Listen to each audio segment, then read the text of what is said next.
Unless you change and become like little children, you will never enter the kingdom of heaven. In Matthew 18:2-5, the disciples come to Jesus and ask him, who then will be the greatest in the kingdom of heaven? This is because at the end of chapter 17, Jesus tells Peter that he is basically royalty. So going into Matthew 18, the disciples have these images of earthly kings and earthly kingdoms, even to the point of arguing with each other about who will be the greatest. In Mark 9:33, Jesus asked the disciples, what were you arguing about? And they were arguing about who was going to be the greatest. In Luke 22:24, the disciples were arguing once again, a dispute between them about who would be the greatest. In the first century, kings didn't see themselves as servants of the people. Their word was law. They ruled with fear and authority. They were top of the food chain. Everybody else was below them in rank. In Luke 22:24, Jesus says, the kings of the Gentiles lord it over them. That means to dominate and to be superior over everyone else. The king of heaven is not like the kings of earth. It's actually the opposite.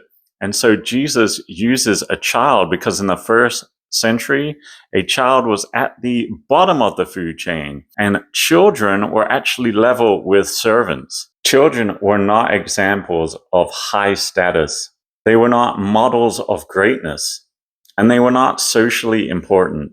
The disciples actually give us a great example of this just after Jesus told them to be like little children.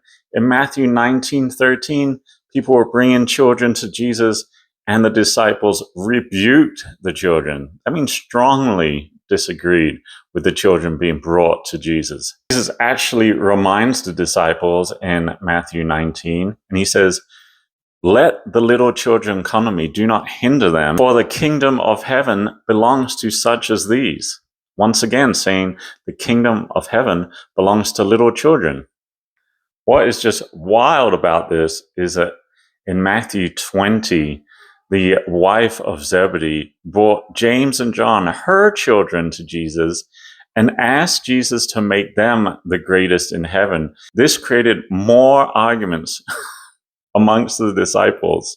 Jesus responds and says, whoever wants to be great among you must be your servant. So how can we become like little children?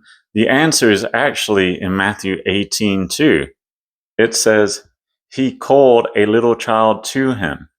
And we know the child obeyed because he's there at the end of that second sentence. So let's not miss this point.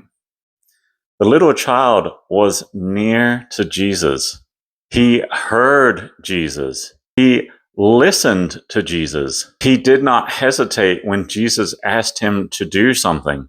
And most importantly, he allowed Jesus to move him. He allowed Jesus to use him. As disciples of Jesus, as royalty in the kingdom of heaven, this is how we should act. We should be like little children.